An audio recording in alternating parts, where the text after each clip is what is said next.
Students, நமக்கு மயக்கம், ஒரு விஷயத்தின் மேலே மயக்கம், இல்லை ஒரு விஷயத்தின் மேலே வெறுப்பு, இந்த ரெண்டு இருந்தால் நம்மளை அப்படியே கீழே இழுத்துட்டு போயிடும். இந்த வழுக்கு மரம் ஏற ஏற வழுக்கிட்டு கீழே விழுகுறாங்க இல்லையா? மேக்ஸிமம், எல்லாரையும் சொல்லலை, மேக்ஸிமம் அது வழுக்கிட்டு கீழே தானே விழுகும். ஸோ மயக்கம்,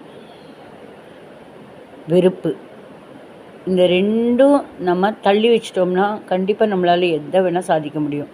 ஒரு எக்ஸாம்பிள், வெறுப்புன்னு பார்த்தோம்னா படிப்பு. ஏதோ டீச்சர் எப்படியோ ஸ்ட்ரிக்டாக இருந்தால் உடனே அந்த சப்ஜெக்ட் மேலே நமக்கு வெறுப்பு வந்துடும், தேவையில்லாமல் வெறுப்பு வரும். ஆனால் நம்ம படித்தா அது நமக்கு நிறைய மார்க்கு கொடுக்கும் அப்படிங்கிற எண்ணத்தை நம்ம கொண்டு வந்துட்டோம்னா ஆட்டோமேட்டிக்காக நமக்கு நல்லது தான் நடக்கும், நிறையா மார்க்ஸ் வாங்க முடியும் இல்லையா? அன்னெசரியாக தேவையில்லாமல் அது மேலே வெறுப்பு வந்து யார் அதில் பாதிப்படைகிறாங்க? நம்ம தான்.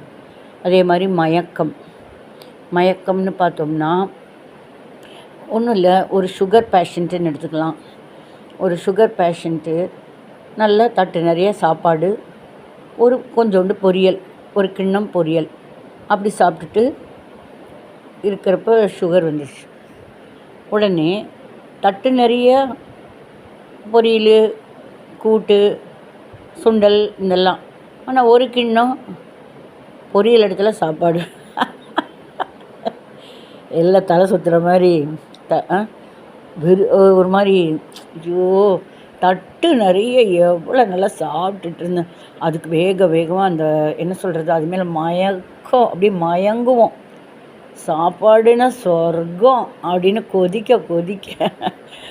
கொதிக்க சாப்பாடில், அதுவும் உப்பு போட்டு, மோர் சாப்பாட்டில் உப்பு போட்டு, தயிர் சாப்பாடு இல்லை மோர் சாப்பாடு கொதிக்க உப்பு போட்டு, அதில் ஒரு எலுமிச்சம்பழ எலுமிச்சங்காய் ஊறுகாய் தொட்டுக்கிட்டு சாப்பிட்டா சும்மா அமிர்தமாக இருக்கும். அதுவும் கடைசியில் அப்படியே டேஸ்ட்டை நக்கி சாப்பிடுவோம். ஏன்னா அதில் கடைசியில் அந்த எலுமிச்சம்பழத்தோட கசப்பு, அதனுடைய காரம், புளிப்பு, உப்பு எல்லாம் இந்த தயிரோடு கலந்து அப்படியே நாக்கில் அப்படியே என்ன சொல்கிறது, ஜொல்லுற மாதிரி டேஸ்ட்டாக இருக்கும். ஆனால் வயிறு ரொம்ப இருக்கும். அடுத்த இன்னும் கொஞ்சம் சாப்பாடு போட்டு சாப்பிடவும் வயிறு இருக்காது. அந்தளவுக்கு நமக்கு இன்ட்ரெஸ்ட் வராது. இருக்கிறது அப்படியே தட்டை கழுவாத குறையா தட்டில் கழுவாத அளவுக்கு பளிச்சுன்னு சாப்பிட்ருவோம். பார்த்தா கழுவின மாதிரி இருக்கும். ஸோ அந்த மயக்கம், அப்பா எனக்கு சொர்க்கமாக இருக்குது, ஆஹா அப்படியே மயங்கிடுவோம். ஆனால் அதனுடைய விபரீதம் என்ன? சுகர் ஜாஸ்தி ஆயிரும், உள் உறுப்புகளை எல்லாம் அஃபெக்ட் பண்ண ஆரம்பிக்கும் இல்லையா? ஸோ நம்மளுடைய நலன் முன்னேற்றம் அப்படிங்கிறது, நமக்கு ஹெல்த் இஸ் வெல்த்து. நமக்கு வந்துட்டு ஆக்சுவலாக உடல் நல்லா இருந்தாலே மெடிசின்ஸு இதெல்லாம் வாங்குறதெல்லாம் கொஞ்சம் கம்மியாகும். உடல் நலமாக இருந்தால்.